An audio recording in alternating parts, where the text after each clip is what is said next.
When a coil is placed in a time-dependent magnetic field, that means the magnetic field is dependent on time or as a function of time.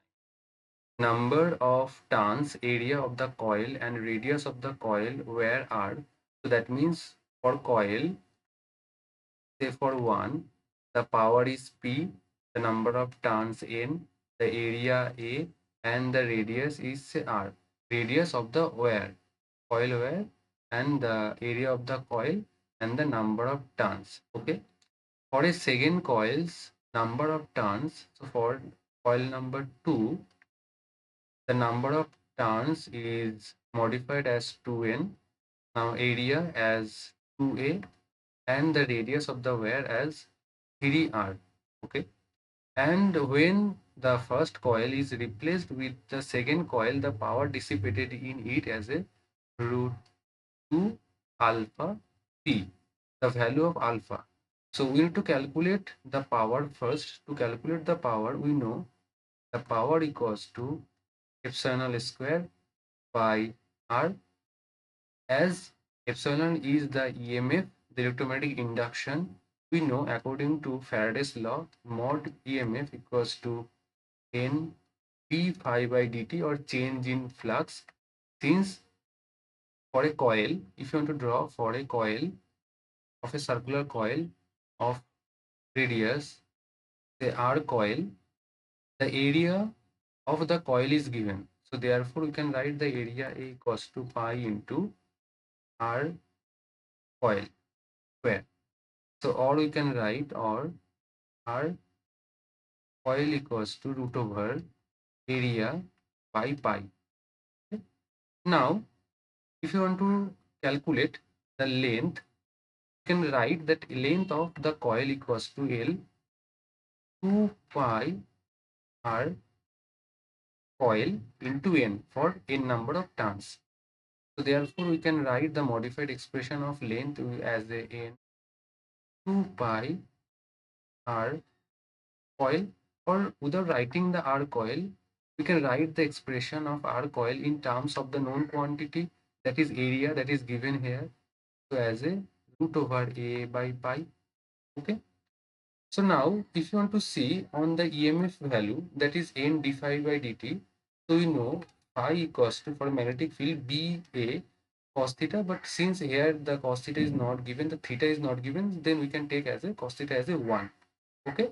Then if I put this value, since area is not dependent on time, it is not given in the questions, and we can take a common and we can write dB by dt.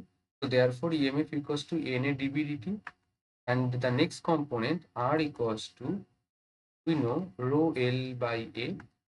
So for a wire we can write rho L as we calculated N 2 pi root over A by pi, and the area here, the area is not for the area of the coil, here the area is for the wire, for this wire where the radius is small r, then we can write pi r square.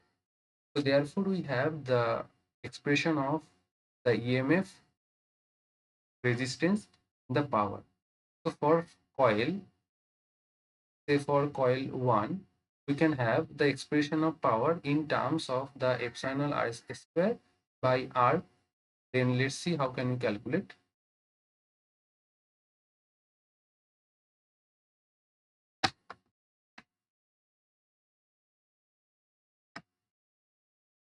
So we can calculate is this for coil number 1. We can write that power P equals to square by r equals to, if you want to write the epsilon square, will be n square a square dB by dt square by r. So r can be written as rho n 2 pi by pi r square L, which you can easily write by the modified expression of r. So you can write rho n 2 pi by pi r square root over a by pi. Okay. So now if we calculate, then what we'll get, let's see. So first n cancel out, then we can write only one n. Then pi cancel out, then we can easily cut the pi. Okay. Next, there will be a row and there will be a square. So as you can see, root a. So root a into a. So there will be a cancel out. So a to the power 3 by 2 by rho into 2 and root a root pi and dB by dt square, and there have a r square which will be multiplied here. Now we can see that p is proportional to n a to the power 3 by 2 and r square. Since all the components are constant, since dB dt we can easily cut because the same magnetic field is given for the two coils, because as the last line it is given, when the first coil is replaced by the second coil, there have no talk about the magnetic field, then we can take the magnetic change in magnetic field as a constant. Means for both the cases, for both the coil, it have the same value. So if I write the power P2 by P1, then we can easily write that for P2, 2n and a to the power 3 by 2. So a to the power 3 by 2 means 2a whole to the power 3 by 2. And for here it is 3r. So 3r square by, you can write n, and here it will be a to the power 3 by 2 and r square. So if we cut, then we can write 2 into 2 to the power 3 by 2 into 3 square, that means 9. Okay. So if I write 2 to the power 3 by 2 means 2 into 2 root 2 into 9.